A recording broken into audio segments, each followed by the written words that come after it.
Today we will discuss about the apomixis and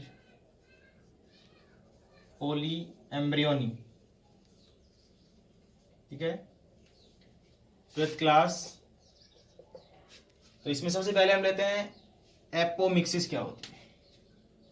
polyembryony के बाद में देखेंगे, पहले एपोमिक्सिस क्या होती है। देखो, जो एपोमिक्सिस है ये वर्ड सबसे पहले डिफाइन किया था हंस विंकलर ने।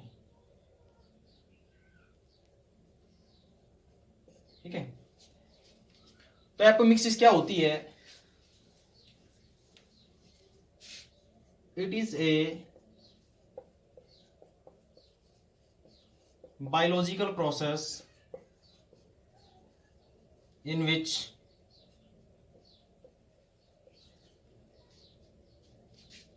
formation of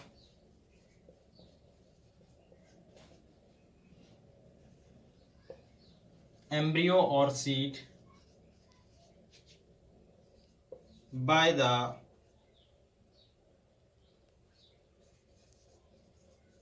replacement of sexual reproduction by the asexual reproduction.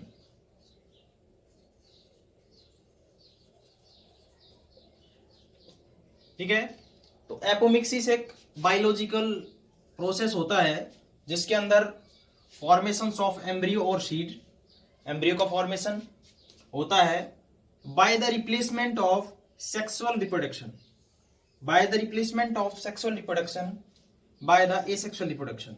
इसका मतलब क्या है कि एक बायोलॉजिकल प्रोसेस जिसके अंदर एम्ब्रियो का फॉर्मेशन होना, और वो जब नॉर्मली एम्ब्रियो बनती है तो वो सेक्सुअल रिप्रोडक्शन के थ्रू बनती है। ठीक है, लेकिन इसके अंदर एसेक्सुअल रिप्रोडक्शन के थ्रू बनेगी वो, तो इसके अंदर सेक्सुअल रिप्रोडक्शन जो होता है वो रिप्लेस हो जाता है किसके थ्रू? एसेक्सुअल रिप्रोडक्शन के थ्रू रिप्लेस हो जाता है, तो इसको हम बोलते हैं एपोमिक्सिस। ठीक है, अब आता है टाइप ऑफ एपोमिक्सिस।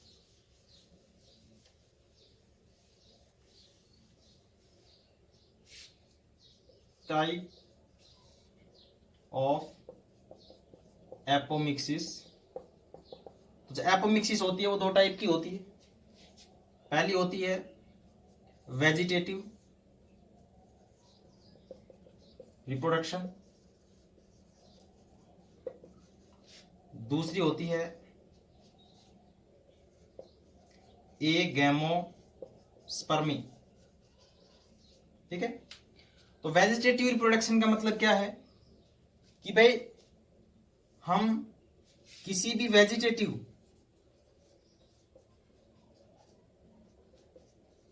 पार्ट्स के थ्रू नई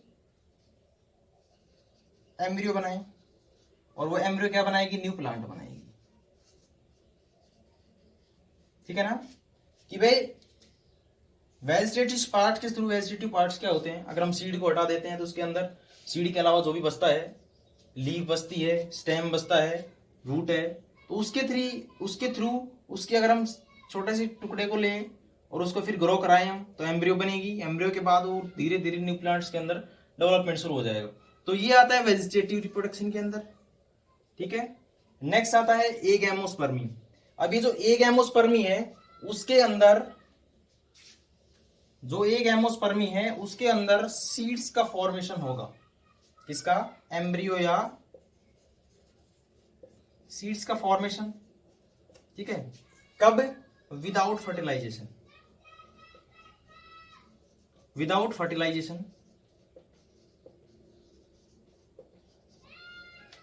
विदाउट मियोसिस। ठीक है, और ये किससे होगा? एग सेल से भी होगा, न्यूसेलस से भी हो सकता है, इंटेगुमेंट से भी हो सकता है। तो डिफरेंट जो पार्ट्स हैं उनसे फॉर्मेशन ऑफ एम्ब्रियो या सीड्स, और वो उसके अंदर ना फर्टिलाइजेशन होगा ना मियोसिस होगा, तो उससे एम्ब्रियो का डेवलपमेंट, एम्ब्रियो का फॉर्मेशन, सीड्स का फॉर्मेशन, उसको हम कहते हैं एगैमोस्पर्मी। अब ये एक एमोस्पर्मी जो आता है उसके डिफरेंट टाइप हो जाते हैं। एक एमोस्पर्मी,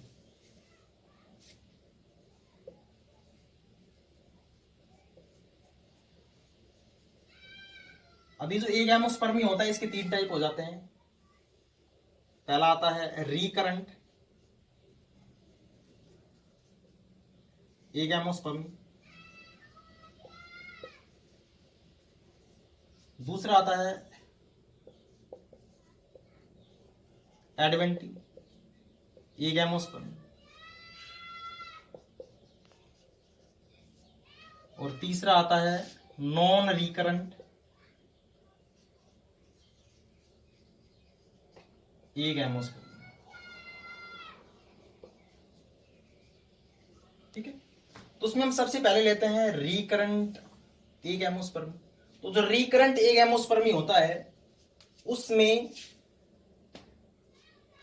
फॉर्मेशन ऑफ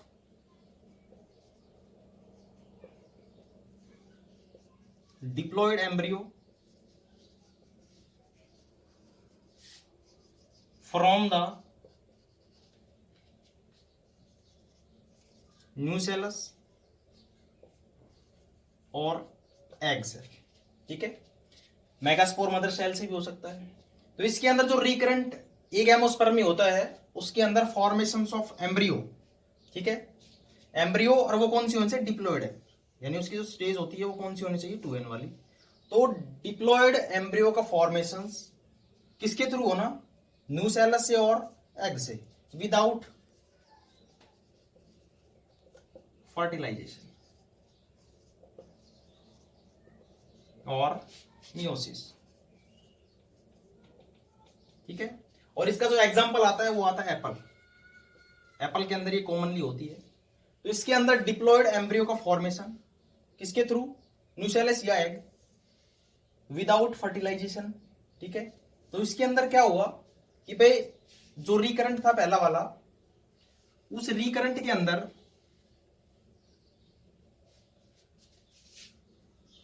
हमारे पास क्या है, एम्ब्रियो बनी। किससे बनी है वो, एग से। तो वो जो एम्ब्रियो है उसके बाद क्या बनेगी,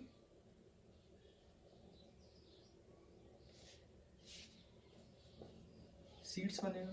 भाई एम्ब्रियो ही तो फॉर्मेशन करती है सीड की। ठीक है, तो जब एग से या न्यूसेलस से, मेनली एग से, विदाउट फर्टिलाइजेशन एम्ब्रियो का जो फॉर्मेशन हो जाता है, और वो एम्ब्रियो याद रखना डिप्लॉयड होनी चाहिए। ठीक है, क्योंकि ये जो नॉन रिकरेंट है इसके अंदर हैप्लॉयड एम्ब्रियो आ जाएगी। ठीक है, और ये मोस्ट कॉमन किस में होता है, किसके अंदर होता है, ये एप्पल के अंदर होता है। अब सेकंड जो थी adventive,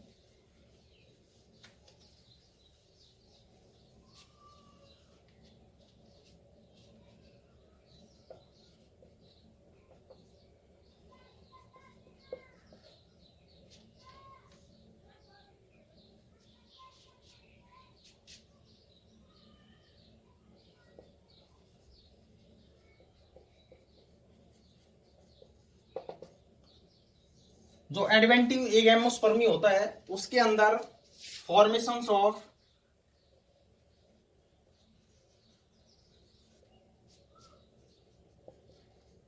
extra embryo more than one,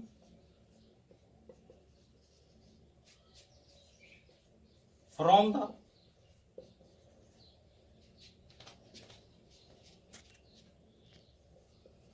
nucellus but not from the egg। ठीक है, एग्जाम्पल आता है सिट्रस के अंदर। इसमें क्या हुआ कि जो एम्ब्रियो का फॉर्मेशन होगा वो एम्ब्रियो एक्स्ट्रा रहेगी, एक से ज्यादा रहेगी एम्ब्रियो, और उस एम्ब्रियो के अंदर वो जो एम्ब्रियो है उसका जो फॉर्मेशन होगा न्यूसेलस के थ्रू होगा, लेकिन एग के थ्रू नहीं होगा वो। ठीक है, तो उसको हम कहते हैं एडवेंटिव एग एमोस्पर्मी। अब ये एडवेंटिव एग एमोस्पर्मी जो होता है वो मोस्ट कॉमन होता है सिट्रस के अंदर। ठीक है, तीसरा आता है नॉन रिकरेंट। इसके अंदर जो एडवेंटिव होती है उसके अंदर जो एम्ब्रियो का फॉर्मेशन होगा वो डिप्लॉयड कंडीशन में होगा, जो एम्ब्रियो बनेगी वो डिप्लॉयड एम्ब्रियो होगी। ठीक है, ये याद रखना। थर्ड जो आता है और थर्ड होता है नॉन रिकरेंट,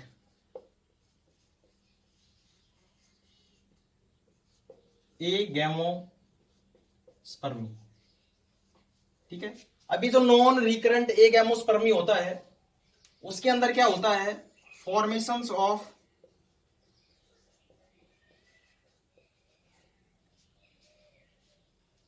एम्ब्रियो। ठीक है, मतलब एम्ब्रियो का फॉर्मेशंस होगा, लेकिन ये जो एम्ब्रियो बनेगी ये हैप्लॉइड बनेगी। ठीक है, फ्रॉम द एंटीपोडल सिनर्जिड्स,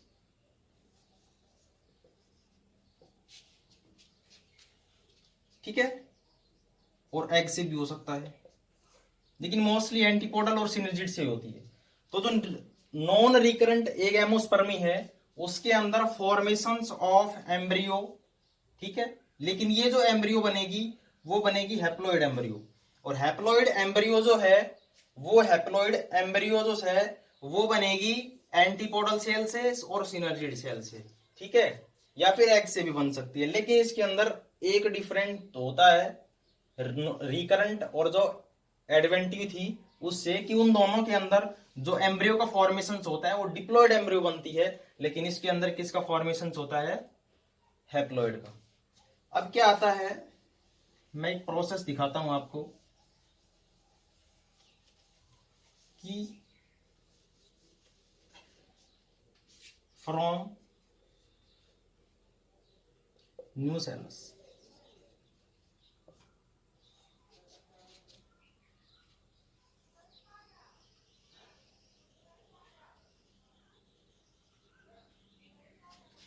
ये हमारा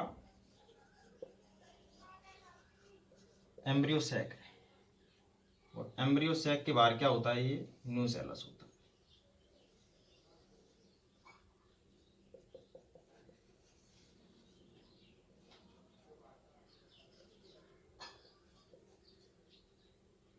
और इसके बाहर क्या होता है, ये इंटेगुमेंट कवरिंग होती है।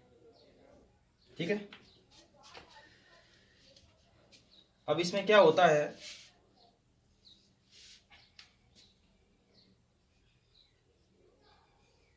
ये क्या है, सेल्स ऑफ न्यू सेलस। अभी जो सेल्स ऑफ न्यू सेलस है ये माइटोसिस डिवीजन शुरू कर देती है। ठीक है, और जब माइटोसिस डिवीजन शुरू कर देगी तो पुश होना शुरू हो जाती है किसके अंदर, एम्ब्रियो सैक के अंदर, और ये बनाती है फिर जाइगोट। ठीक है, जाइगोट के बाद आपको पता है सीधा एम्ब्रियो का फॉर्मेशन होता है, और एम्ब्रियो फॉर्मेशन के बाद क्या बनता है, सीड्स बनता है। तो जो एपोमिक्सिस है हमने उसकी डिफरेंट टाइप पढ़ी है। तो एपोमिक्सिस के अंदर सीधी सी बात है कि फॉर्मेशंस ऑफ एम्ब्रियो, और एम्ब्रियो से क्या बनता है, seeds, without the involvement of the fertilisation और मियोसिस। तो ये था एपोमिक्सिस के बारे में। अब नेक्स्ट आता है पॉलीएम्ब्रियोनी।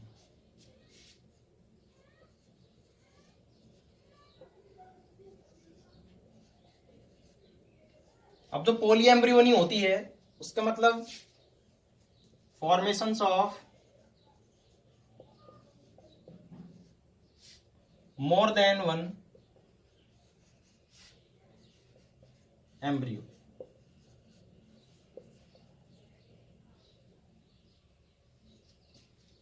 is called polyembryony। ठीक है, नॉर्मली फर्टिलाइजेशन के बाद आपको पता है कि सिर्फ एक ही एम्ब्रियो का फॉर्मेशन होता है, लेकिन पॉलीएम्ब्रियोनिक स्टेज ऐसी स्टेज है जिसके अंदर मोर देन वन एम्ब्रियो का फॉर्मेशन होता है। ठीक है, तो ये जो पॉलीएम्ब्रियोनी होती है ये दो टाइप की होती है।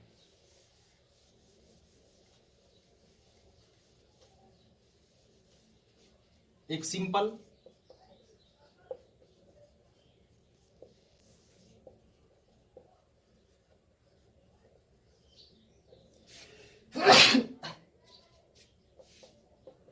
और दूसरी एडवेंटिव पॉलीएम्ब्रियोनी। ठीक है, तो पहले हम लेते हैं simple.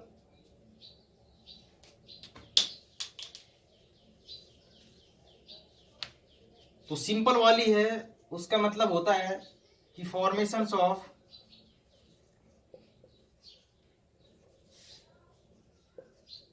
More than one embryo by the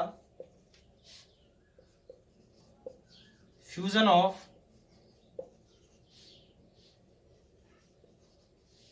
more than one egg. ठीक है, तो सिंपल पोलियम्ब्रियोनी जो स्टेज होती है उसमें क्या होता है, formations of more than one embryo, बहुत सारी एम्ब्रियो का फॉर्मेशन होना, by the fusion of more than one egg. अगर किसी में मोर देन वन एग है, ठीक है, और उसमें फ्यूजन हो जाता है, ठीक है, किसका, मेल गैमेट्स का, तो उस फॉर्मेशन में उसके ड्यूरेशन क्या बनेगी, बहुत सारी एम्ब्रियो बनेगी, तो उसको हम बोलते हैं सिंपल पॉलीएम्ब्रियोनी। ठीक है, दूसरा आता है adventive polyembryony.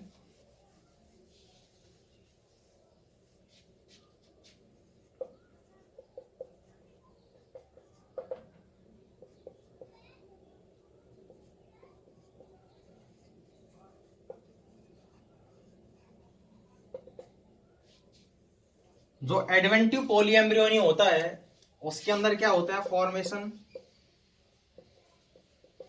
Of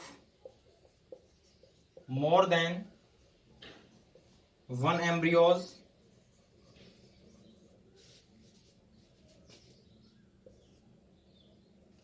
by the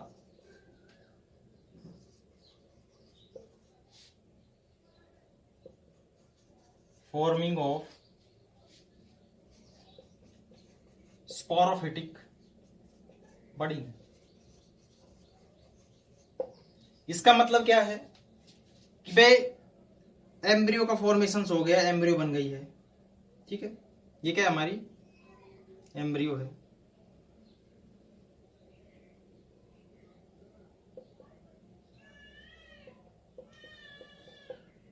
और इस एम्ब्रियो से स्पोरोफिटिक बड का फॉर्मेशन शुरू हो जाता है इस टाइप में। ठीक है,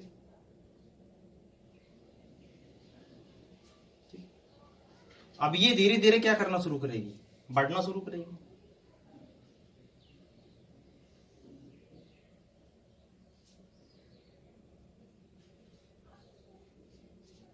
सेल्स का डिवीजन शुरू हो जाएगा यहां पे।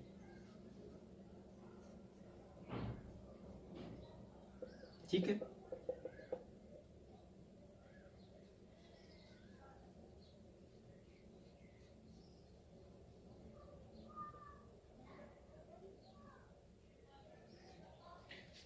तो हमारे पास क्या थी, सिंगल एम्ब्रियो थी। इस एम्ब्रियो से दो और new embryo in the form of बड़ा राइज हो गई है, तो लास्ट में जाके कितनी एम्ब्रियो बन गई, 3 एम्ब्रियो बन गई। ठीक है, तो पॉलीएम्ब्रियोनी के अंदर जो एडवेंटिव पॉलीएम्ब्रियोनी है उसके अंदर एज ए बड ओरिजिन हो जाता है एम्ब्रियो का, और बाद में वो स्प्लिट हो जाती है, तो इससे मोर देन वन एम्ब्रियो का फॉर्मेशन होता है, और इसी को हम बोलते हैं adventive polyembryony.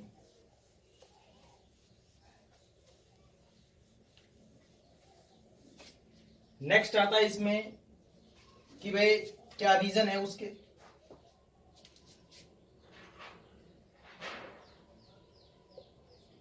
Reasons for polyembryony, तो रीजन में पहले तो यही आता है, due to cleavage of embryo, कि भाई एम्ब्रियो जो है वो क्लीवेज हो गया एम्ब्रियो। ठीक है, दूसरा है प्रेजेंस ऑफ मोर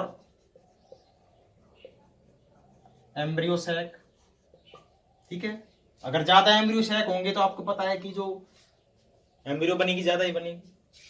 अगर एक एम्ब्रियो है उसमें से क्लीवेज हो गया है तो आपको पता है कि सीधी सी बात है कि पॉली एम्ब्रियोनिक स्टेज आएगी वहां पे। और तीसरा जो रीजन है कि development of embryo from other parts, ठीक है। और किसको छोड़ देंगे हम, एम्ब्रियो सैक को, ठीक है भाई। एम्ब्रियो सैक के अलावा जो उसके जो और पार्ट होते हैं, सपोज न्यूसेलस हो गए, इंटेगुमेंट्स हो गए, वो भी कई बार क्या करते हैं, एम्ब्रियो फॉर्मेशन में हेल्प करते हैं, एम्ब्रियो बनाते हैं। तो उसमें क्या हुआ कि एम्ब्रियो सैक के अलावा कुछ और भी पार्ट्स होते हैं जो इस एम्ब्रियो पॉली एम्ब्रियोनिक स्टेज के अंदर हेल्प करते हैं। तो ये एक तो पहला रीजन क्या है, क्लीवेज हो गया एम्ब्रियो का, उससे भी क्या बन जाएगी, काफी सारी एम्ब्रियो बन जाएगी। दूसरा क्या है कि एम्ब्रियो सैक अगर ज्यादा है तो जितने ज्यादा एम्ब्रियो सैक होंगे उसके अंदर उतनी ज्यादा क्या बनेगी, एम्ब्रियो बनेगी। तीसरा क्या है कि कई बार जो एम्ब्रियो सैक है उसके अलावा जो पार्ट्स हैं उसके, वो भी एम्ब्रियो फॉर्मेशन में काम कर देते हैं अपना, तो उसी वजह से भी क्या बनेगी, काफी सारी एम्ब्रियो बन जाएगी। तो ये था रीजन फॉर पॉली एम्ब्रियोनी। उसके बाद आता है कि इन दोनों की इंपॉर्टेंस क्या है।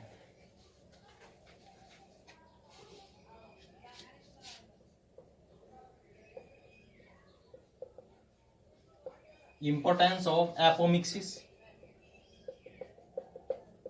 एंड पॉलीएम्ब्रियोनी, ठीक है। तो पहला आता है कि इसके अंदर मोर यील्ड का फॉर्मेशन होता है। भाई जितनी ज्यादा एम्ब्रियो बनेगी उतने ज्यादा क्या बनेंगे, सीड बनेंगे। तो पहला क्या आता है, मोर यील्ड का फॉर्मेशन होता है। दूसरा ये बताया जाता है कि जो हमें प्रोडक्ट मिलता है, हमें सीड्स वगैरह या कुछ भी मिलता है, वो डिजीज फ्री होता है, ठीक है। क्योंकि मेन जो विदाउट फर्टिलाइजेशन हो रहा है इसके अंदर, ठीक है। तो विदाउट फर्टिलाइजेशन होगा, इंटेगुमेंट्स वगैरह जो है वो जब अगर बनाएंगे तो उसके अंदर डिजीज फ्री प्रोडक्ट्स मिलेंगे हमें। तीसरा एक आता है कि जो एडवेंटिव, ठीक है, एपोमिक्सिस होती है, या इसके अंदर जो एम्ब्रियो का फॉर्मेशन होता है एडवेंटिव के थ्रू, वो बेटर होती है किससे, कटिंग से, ठीक है। तो ये इसकी इंपॉर्टेंस है काफी। मोर यील्ड का मतलब भाई हमें काफी सारा प्रोडक्ट मिलेगा इससे, पॉलीएम्ब्रियोनी से, सीड्स वगैरह जो हैं वो काफी ज्यादा मिलते हैं इससे। दूसरा डिजीज फ्री होते हैं ये प्रोडक्ट्स जो उसके होते हैं, क्योंकि आपको पता है कि भाई इसके अंदर फर्टिलाइजेशन तो हो ही नहीं रहा। अगर जो मेल गैमेट्स है वो डिजीज वाला है तो इसके अंदर तो इन्वॉल्वमेंट होता ही नहीं उसका, तो इसी वजह से ये डिजीज फ्री होते हैं। तो थैंक फॉर टुडे। एपोमिक्सिस और पॉलीएम्ब्रियोनी में इतना ही होता है।